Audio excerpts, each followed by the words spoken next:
H.L. Mencken said every decent man is ashamed of the government he lives under.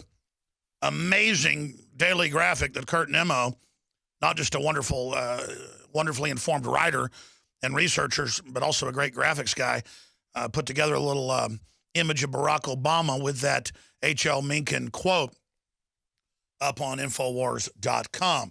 Report, China moves 12,000 troops to Russian border. Obama's ISIS war, profit for military contractors. We know who wins. New police compliance weapon blinds targets. France calls for military re-intervention in Libya after it's now a failed state. So they helped bring al-Qaeda in. France kind of honchoed that with NATO.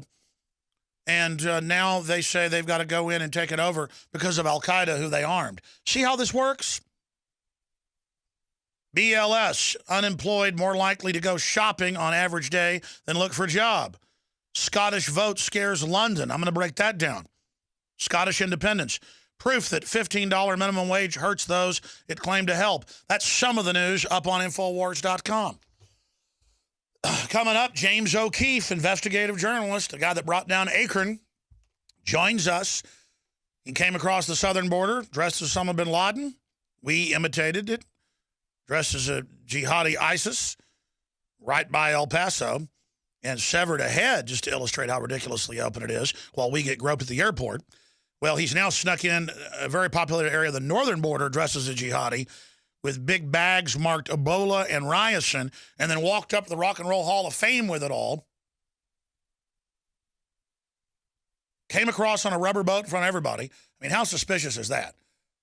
If I was the Coast Guard or the cops and I saw that, I mean, let me tell you, I'm gonna be zeroing in. The point is, they can't ever completely control and fix the border. So don't claim you got to have random checkpoints and check babies' diapers and stuff. Anybody that claims they're going to take your rights to protect you is full of it.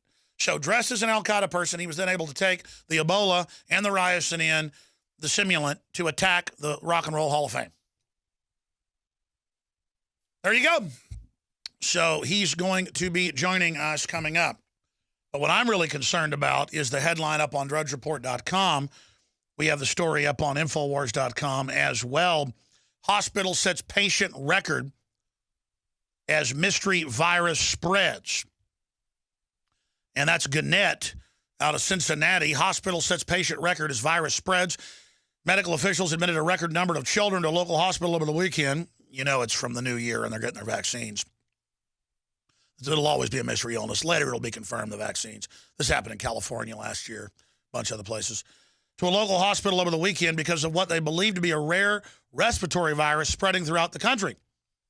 Always happens in August, September, back to school. Although there's been no confirmed cases of the intro virus at Cincinnati Children's Hospital Medical Center, officials admitted 550 patients Friday, said Dr. Derek Wheeler, Associate Chief of Staff at the hospital. The previous record was 515. Some reports out of Missouri and Colorado suggest the virus, with symptoms similar to the common cold, and it continues, brought sicker patients to hospitals. We're just seeing the increased volumes we haven't seen sicker than usual, he said. Hospitals from other states have placed restrictions on visitations, but Wheeler said there are no plans to do that in Cincinnati. The virus is similar to what doctors treat during cold and flu season. That means nothing really changes if a child comes down with a rare virus, he said. The bottom line is that this virus you wouldn't treat with antibiotics, so other than the high level of interest, there's no reason we would need to know it is this type of virus, he went on. Yeah. The point is there were a lot of deaths throughout the winter from super viruses and bacteria, and they kept very quiet what was going on. And so when you see an article like this, it fits into a cover-up. I'm not saying that's what's happening, but I've seen it before. Here's CNN reporting on the same issue. Virus hitting the U.S. could be tip of iceberg, CDC official says. And remember, all throughout the new year, I talked about the mystery stuff.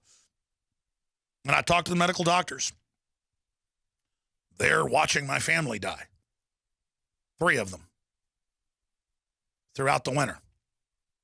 A respiratory virus is sending hundreds of children to hospitals throughout the Midwest and beyond. Health officials say the unusually high number of hospitalizations reported could be just the tip of an iceberg in terms of cases. said the virologist and the director of the Centers for Disease Control and Prevention Division of Viral Diseases. 12 states have contacted the CDC for assistance in investigating clusters of enterovirus. Alabama, Colorado, Michigan, Georgia, Ohio, Illinois, Iowa, Missouri, Kansas, Oklahoma, Kentucky, Utah. And the issue here is they will cover up and whitewash real stuff. I know multiple parents who had healthy children who would get a virus this year and go to Dell Medical Center and they'd say, your child now has type 1 genetic diabetes caused by a virus that attacked their pancreas. How do you get pancreatitis from a virus and then it's genetic? And I talked to medical doctors and they just said, that's what we're told to say. No, there are viruses going in and taking out children's pancreas. And then I talked to medical doctors, a lot of times they restart, but they don't let that happen. They put them on insulin, and so now you're a type 1 whether you were or you won't. This is the kind of stuff they're doing at these hospitals, where it's all computerized and actuaried to maximize the profits. And Dell's Medical Center this year in Austin was just overflowing with kids 2, 3, 4 years old being told, you now have type 1 diabetes, it's genetic. But saying, no, it's a virus. So a virus triggers something genetic. It's just incredible, folks. There's so much going on.